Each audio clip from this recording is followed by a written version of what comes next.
नमस्कार, जय जय राम, जय श्री राम। मेरे प्यारे सभी दर्शकों, आज की इस वीडियो में मैं जो कहानी लेकर के आया हूँ ना, वाकई आप भी सुन करके हैरान रह जाएंगे। यह कहानी गोरखपुर शहर की है कि गोरखपुर शहर में एक लड़की जो मुस्लिम थी और वह अपने ऑफिस से काम करके वह पर डे जो है घर के लिए जाया करते थे। लेकिन जब वह घर को जाती थी तो उसे जो ऑटो का इंतजार करना पड़ता था, तो इसके लिए वह जो अपना एक जो पर्सनल ऑटो वाला था और वह जो उसके साथ में जाती थी। लेकिन गजब की बात तब हो जाती कि वह जो है लड़की मुस्लिम थी, इसलिए वह जो हमेशा एक मुस्लिम वाले के ही ऑटो के साथ में जाती थी। वो उसे फोन करती, फिर वह आता था और लेकर चला जाता था। लेकिन एक बार गजब की बात तब हो जाती है कि जब वह मुस्लिम लड़की फोन करती उससे, तो कहता कि मैडम अभी कहीं मैं बिजी हूँ और आज मैं नहीं आ सकता हूँ, किसी दूसरे ऑटो वाला के साथ में चले जाइए। चूंकि वो मुस्लिम लड़की के घर वाले और उसके दिमाग में जो है हिंदुओं के प्रति जो बहुत ही खिलाफ, बहुत नफरत भरा गया था, इसलिए वो नहीं चाहते थे कि हम किसी हिंदू ऑटो ड्राइवर के ऑटो में हम बैठ करके जाए। वो नहीं चाहते थे। लेकिन उस दिन जब उसका जो है मुस्लिम ऑटो वाला नहीं आता था, अब तो इसे मजबूरी में कई सारे ऑटो को हाथ देती, लेकिन कोई ऑटो वाला रुकता नहीं क्योंकि सारे के सारे भरे हुए थे। बेचारी बड़ी परेशान थी, काफी तेज धूप थी और वो अपने ऑफिस से निकलकर उसे घर भी जाना था। तो करे क्या, लेकिन एक ऑटो वाला ने रोक दिया। बेचारी मजबूर थी, लेकिन जब वो ऑटो वाला रोकता है तो वह दिखने में तो हिंदू लगता है। अब वह मजबूरी में उसके साथ तो बैठती है, लेकिन करे क्या, इसके ऑटो में बैठना नहीं चाहती थी। उसके पास कुछ लगेज भी थे, कुछ सामान थे उस दिन, और वह जो है कहती कि भैया जी आप थोड़ा रुकिए और मैं अपने सामान को जो है इसमें लोड कर देती हूँ। तो उसे कहा मैडम जी पीछे रख दीजिए। लेकिन जब वह लड़की जो है अपने सामान को, अपने लगेज को उठा करके जो है टेम्पो में, उस ऑटो में रखने का कोशिश करती है, लेकिन चूंकि लगेज वजन रहता है, भारी रहता है, जिसके वजह से वह जो उठा नहीं पाती है। तो ऑटो वाला कहता है अरे मैडम जी आप क्या कर रहे हैं, जल्दी से सामान रखिए, अरे पीछे वाले हाथ दे रहे। उसने कहा भैया जी उठ नहीं रहा है। तो वह पीछे से आता है और जो भी सामान रहता है वह उठा करके अपने खुद जो है रख देता है।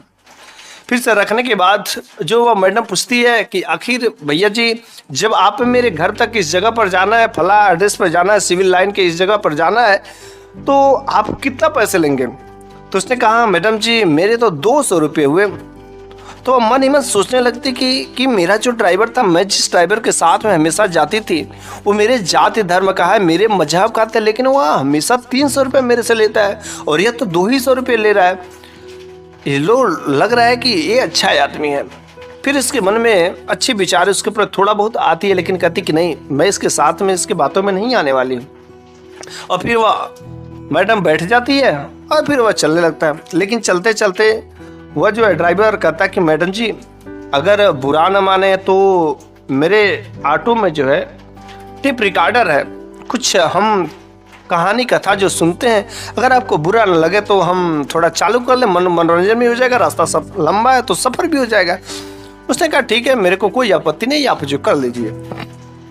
फिर उस ऑटो ड्राइवर जो एक हिंदू था और वह भगवान का भक्त भी था, भगवान को मानने वाला था और वह हर चीज़ को बड़े ही अच्छे से काम करता था।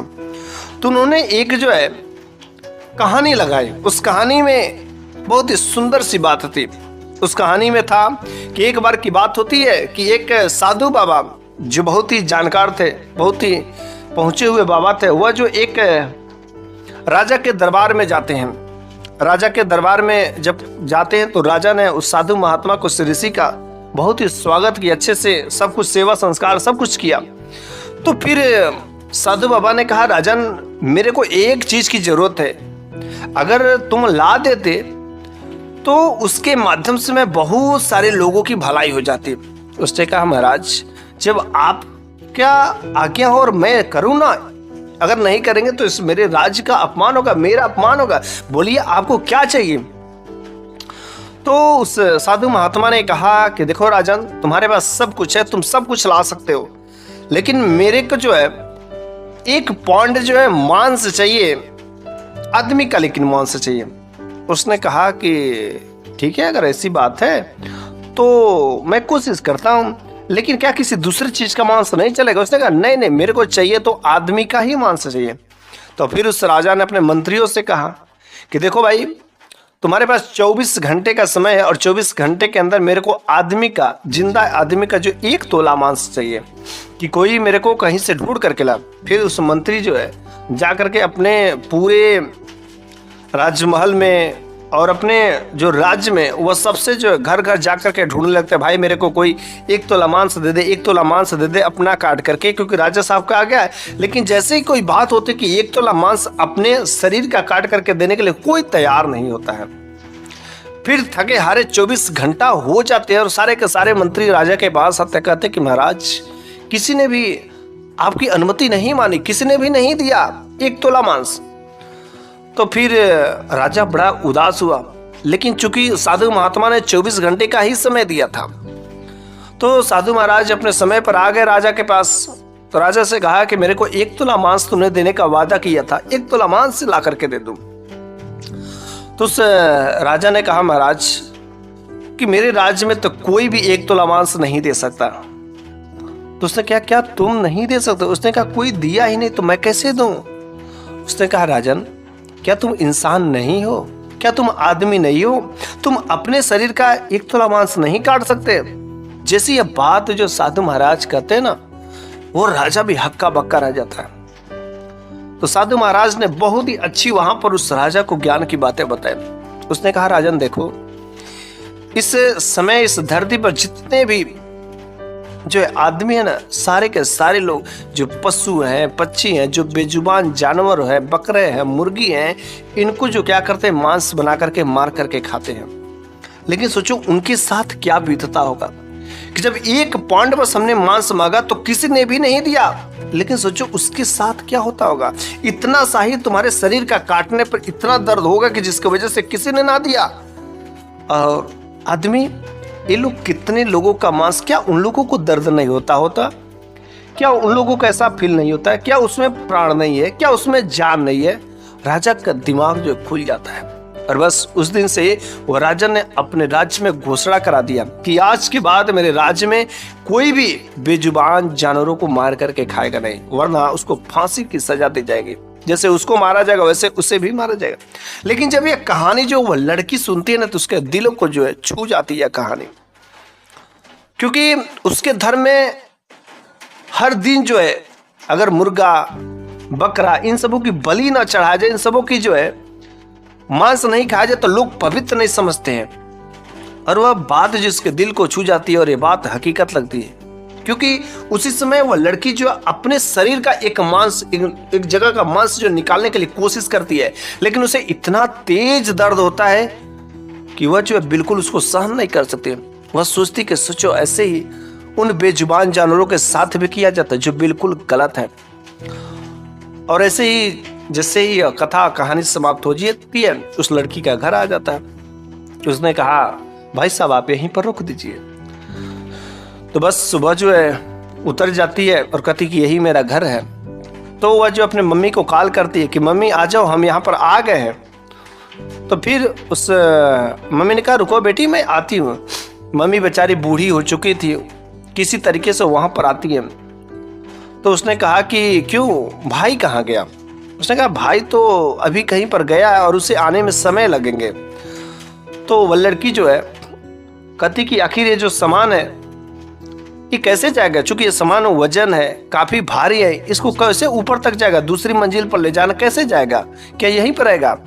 तो उस ऑटो ड्राइवर ने कहा मैडम अगर आपको बुरा ना लगे, आपका इजाज़त हो तो हम इस सामान को ऊपर तक पहुंचा देंगे। ये बात सुन करके बहुत ही अच्छा लगा और फिर उसने इजाज़त दिया और उस ऑटो ड्राइवर ने सारे के सारे लगेज को अपने कंधे पर उठा करके ऊपर ले जा करके सही जगह पर रख दिया। फिर जब पैसे देने की बात होती है तो उस लड़की ने उस ऑटो ड्राइवर को 300 रुपये निकाल के दिए। जब 300 रुपये निकाल के दिए तो उस ऑटो ड्राइवर ने कहा कि रे मैडम हमारी तो बात आपसे 200 में हुई थी, आप पैसे अधिक क्यों दे रहे? तो उसने कहा नहीं, इससे पहले जो एक मेरा ड्राइवर था ऑटो वाला, वह हमेशा मेरे से 300 रुपये लिया करता था, इसलिए मैंने आपको 300 रुपये दिए।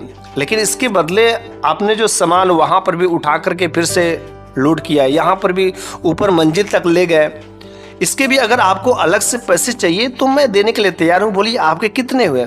उसने कहा नहीं मैना, मेरे को इस सहायता और ये सब चीज़ों का मेरे के पैसे नहीं चाहिए, क्योंकि हम तो इंसान हैं और इंसानों में इंसानियत ना हो, इंसानियों में मानवता ना हो, इंसानियों में दया ना हो, तो फिर वह इंसान रहने के फायदा ही क्या है।